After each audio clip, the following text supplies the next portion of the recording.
Magandang araw po sa inyong lahat mga karibin natin at welcome back dito po sa ating munting channel Pinas News Review, kung saan re-reviewin po natin ang mga mahalagang balita dito sa Pilipinas.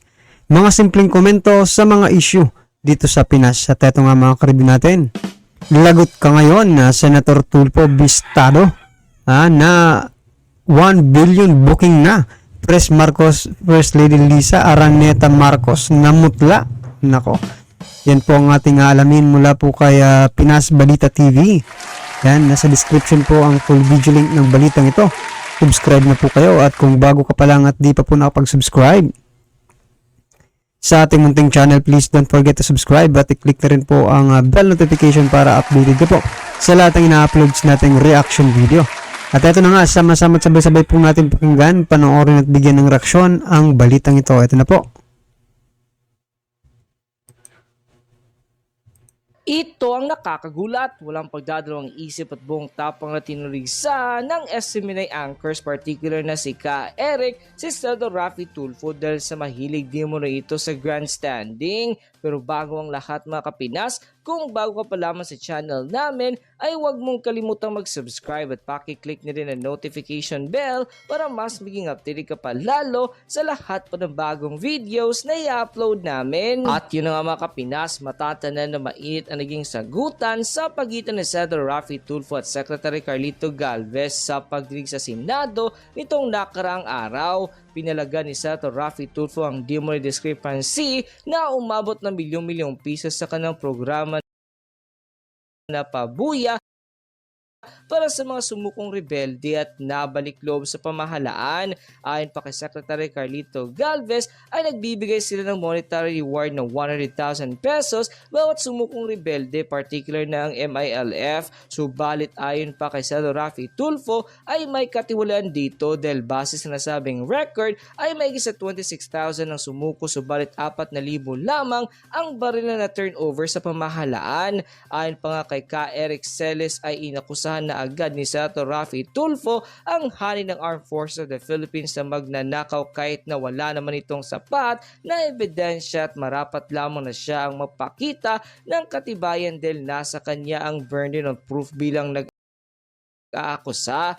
Matapos nga lumabas ang balitang ito ay umani agad ang samot-sari komento at reaksyon mula sa marami sa ating mga kababayan at marami nga sa kanila ngayon ang hindi napigilan kanilang sarili na maglabas ng kanilang hininga at komento sa mundo ng social media. The netizens posted, "Oo nga, idol kita Senator Raffy, sagutin mo daw ang tanong ni lahat ng mga netizens na bakit nanahimik ka daw sa issue ng PCSO. Meron kasing akusasyon na gusto naming marinig kung ito ba ay totoo. Ikaw na lang pag-asa naming mahihirap at ipaglaban ng mga karapatan namin. Huwag naman sana maging totoo ang aligasyon nila. Sino pa asahan namin? Kanino pa kami lalapit pag wala ka na? Idol Sen Raffy, asikasuhin mo muna ang mga picture na pinakita mo sa Senado na totoo ang mukha na nanalo sa loto at nagdamit lang ang ini-edit sa picture." Sabi ni Robles under oath. Ano ang executive session na sinasabi mo noon sa hearing sa Senado? Nagkahatian na ba? Nagtatanong lang po. Sagutin mo sir ang tungkol sa PCSO. Marami po nagtatanong at sinabi mo pa na maraming pinatay na mamamayan si Mr. Robles dahil sa pag-akusa mo sa bugos ng tumama sa loto. Nasaan na Sir Senador? Marami ang naghihintay para masagot ang mga katanungan ng mga mamamayan sa loto kung totoo ba o hindi ang sinasabi mo sa hearing sa Senado.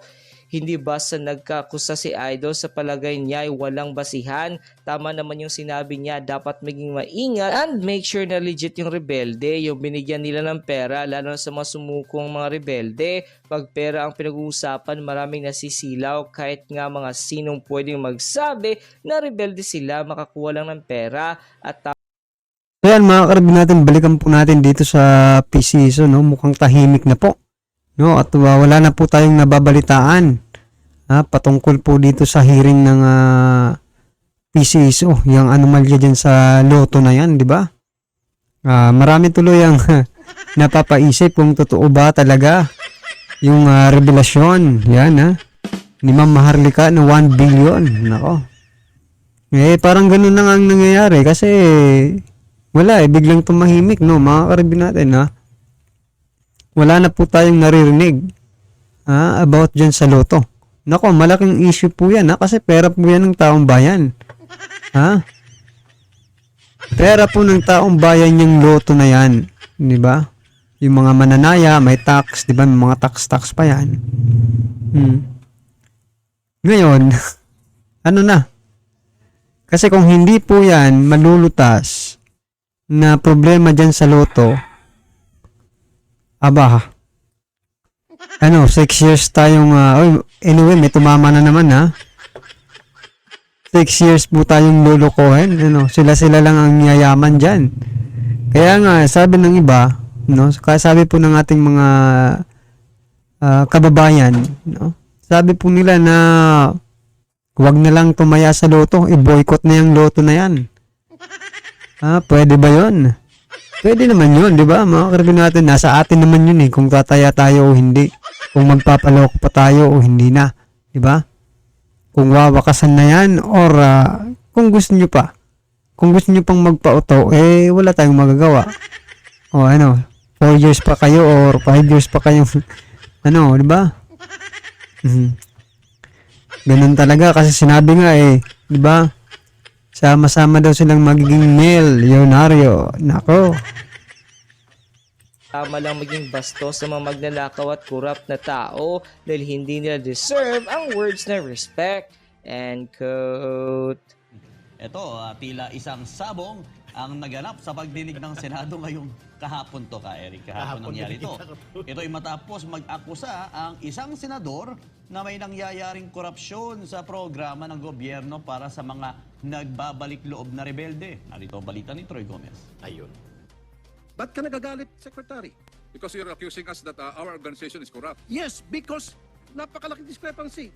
Nagkatensyon sa pagdinig ng Senado matapos magkainitan si Senator Raffy Tulfo at Presidential Peace Advisor Carlito Galvez Jr. Sa pagdinig ng Senate Committee on National Defense ay tila umuusok sa galit si Galvez kasunod ng alegasyon ni Tulfo na may bahid ng korupsyon ang programa para sa pagbabalik loob sa gobyerno ng mga dating miyembro ng MILF. Sir, I beg to disagree na pinagkakitaan po sa rin decommissioning because I myself really implementing this.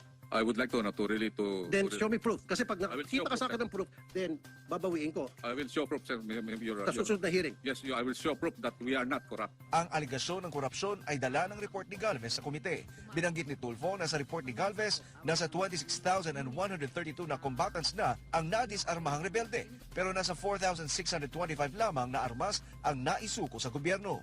Ang bawat combatant ay tumanggap ng tig 100,000 piso ay naman kay Galvez. Para kay Tulfo may anomalya rito dahil ang cash grants na naipamahagi ng gobyerno ay umabot na sa 2.6 bilyong piso.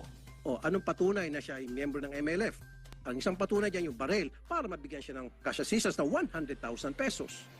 So therefore, pag may pupunta sa inyo dyan, nagsabi MLF, surrendery ako, nasaan yung baril mo? Alam nga ba nang pupunta sila may dalang batuta lang o may dalang gulok. MLF ako, ito, ang armas ko, gulok. Kahit 100,000, hindi man siguro ganun po, di ba? Common sense lang po yun. So malaking anomalya. Nang sinabi ni Galvez na hindi sila korap, ay nilinaw naman ng senador na hindi si Galvez ang kanyang tinutukoy, kundi ang mga tao na nasa kanyang organisasyon ang posibleng korap. But I definitely take offense, Senator, that you are already telling us that there is a corruption. I believe that is not a correct accusation to us. Pero sa kabila nito ay nanindigan pa rin si Tulfo na may nangyayaring korupsyon. Ang pagiging defensive ni Galvez ay pinuna na rin ng senador sabay hamon sa kalihim na magpakita ng ebidensya na hindi sila korap. I don't know, ba't ka nagagalit? Talaga merong corruption dito. I'll stand by what I said. There is corruption. Unless may prove nyo sa akin, then come back sa next hearing, prove to me na walang corruption, then ako mismo magsasabi wala palang corruption. Okay, we will just... And I would even apologize. Para sa Diyos at sa Pilipinas kung mahal. Troy Gomez nag-uulat, SMNI News. Alam niyo mga kababayan, Si itong Tulfo ginagawa. talaga mahilig sa grandstanding. grandstanding. We will call him out on this. If you accuse, you have to bring proof to that. So kung may discrepancy, huwag kang mag-conclude na may korupsyon. Pwedeng mayroon lang mga documents na kulang. Pagsalitain mo muna ang COA. Pagsalitain mo muna ang Finance and Review Committee ng Task Force Balik Loob. O sino pa mang, si Galvez pala nakakausap ninyo. And probably, the documents were not available immediately during that hearing. So ayan mga karabin natin, mahilig daw po di umano sa grandstanding itong si Senator Raffy Tulfo. No? At Diba? Puro ano lang, panimula. Yung kanyang mga ginagawa, di ba? So, yan, makakarabin natin ano po ang inyong masasabi dyan, ha, sa mga ginagawa ni Senator Idol Rapi Tulfo. Ha? Well, anyway, ano man po ang inyong reaksyon, i-comment lang po sa baba para at isa lang po ng ating mga kababayan ang inyong pong nararamdaman patungkol po sa balitang ito. Right? Kung bago ka pa lang at dito po na akong subscribe sa ating munting channel, please don't forget to subscribe at i-click na rin po ang bell notification para updated ka po sa lahat ng ina-upload sa nating reaction video. Nako, kayo na po ang bahalang humusga mga karibin natin kung ano na nga ba ang nangyari dyan sa hearing ng PCSO. Diba? Halata naman pong may anomalya talagang nangyayari. Diba? Oh, congratulations. Sabi nga ng ating mga kababayan, no, mga netizens. Oh, congratulations, PCSO, nanalo na naman kayo. Ako. Yan mga karibin natin, i-comment na lang po sa baba. Maraming salamat po.